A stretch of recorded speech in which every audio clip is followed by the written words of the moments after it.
Like, what's up, danger?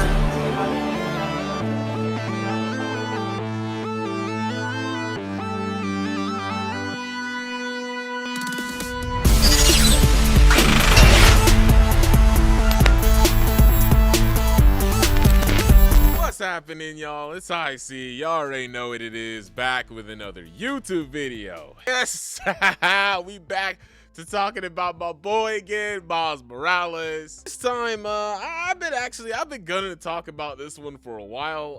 We're here to talk about Miles and his overpowered ass nature. Overpowered ass nature. Now, is Miles Morales actually overpowered? I'm gonna go over two sections of this topic, right? We're gonna go over the people who call him overpowered as a criticism of his character. Then we're gonna look at the games, movies, even some aspects in the comics, even though I don't give a shit about the comics. And we'll kind of see, if he's overpowered altogether. I do notice though, every time Miles seems to be shown as like a little bit capable or he gets some new power, a lot of people get like visibly upset, even though there's a shit ton of other characters that get their overpowered moments occasionally as well. But, when Miles gets one, it's bad. He doesn't deserve it. He didn't earn it. All right, whatever. Now, there's a certain ability that all of this stems from that I actually want to start off with. And it's a little something called the Venom Blast. Not to call me that. All the people saying his electric powers are broken now, like in the modern games and movies, dude, if anything, he is nerfed in the Insomniac universe and the Spider-Verse movies. That Venom Blast in the comics was straight up one-shot mofos. He one-shotted Electro with the Venom Blast in the comics. Taskmaster got one-shotted at one point. Now, obviously, there's context to this, like Taskmaster's a regular-ass fucking human, so of course, he'd be incapacitated by an electric shock, like, duh. Electro made sense, because Miles snuck up to him and paralyzed him.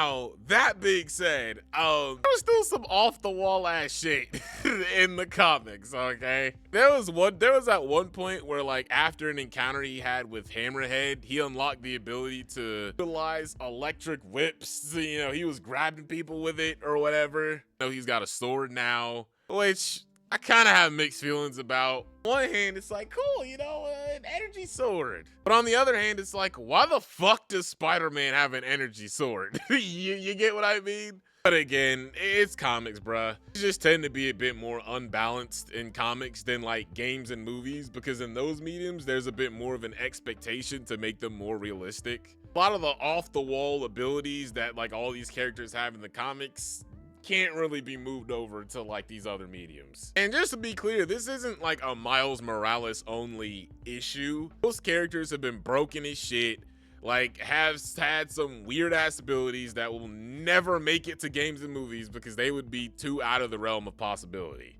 For example, the Flash. Flash has the ability to do shit that he can't do in the movies, like make fucking speed constructs out of lightning, for example. Now, he has that ability in the comics, but like in most animated films and even like live action, you never see him doing that. There was one time where it happened and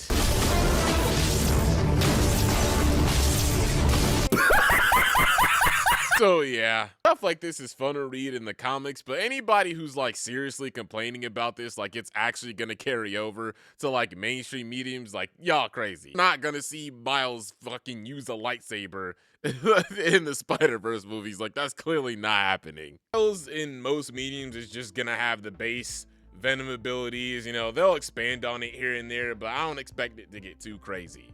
Peter has a shit ton of overpowered feats that he really shouldn't have even been able to do throughout his history. But again, nobody is looking at those. Nobody is, critically studying those incidents and saying, well, why is Peter so broken? It's just weird how Peter and other heroes, they get all these badass overpowered moments, and it's always awesome no matter how little sense it makes. Miles gets a new power, he's shown as capable, and it's why is he so overpowered? Why is he getting all these abilities? Just like, dude.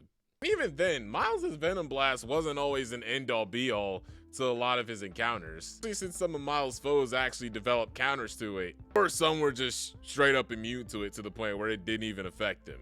Now, let's get to the Insomniac games. When it comes to the Insomniac games, it did nerf him quite a bit. Doesn't have the bioelectric constructs from the comics. I think instead of the energy threads, he can pretty much shoot a web, and his venom can actually like charge the web, and you know, that's good. Stuff like that is great. So he does utilize a few tricks that he got from the comics. That area attack where he lets out like a huge amount of electricity like all around him, that's from the comics. The neck stun, you know, that's classic Venom strike from the comics. And then of course there's the invisibility. I actually challenged myself for my first playthrough of Spider-Man 2 not to use the camouflage at all.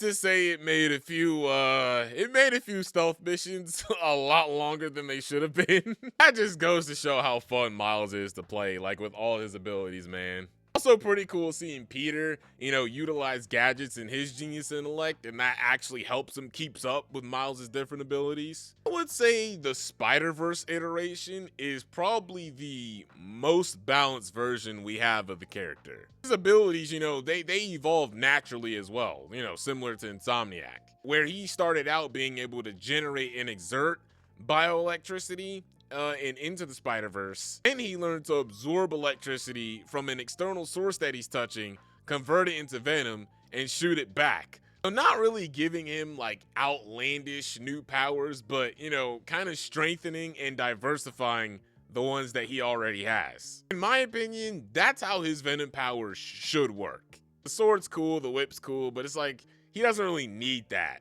Keep the whole Venom strike as kind of like, you know, close quarters. Basically everything that Insomniac and Spider-Verse is doing with him right now, that needs to be kind of like the defined cap of how far his Venom abilities can go. Miles at his base, like, you know, he has the basic Venom abilities, he's invisible, and then he has the regular Spider-Man abilities.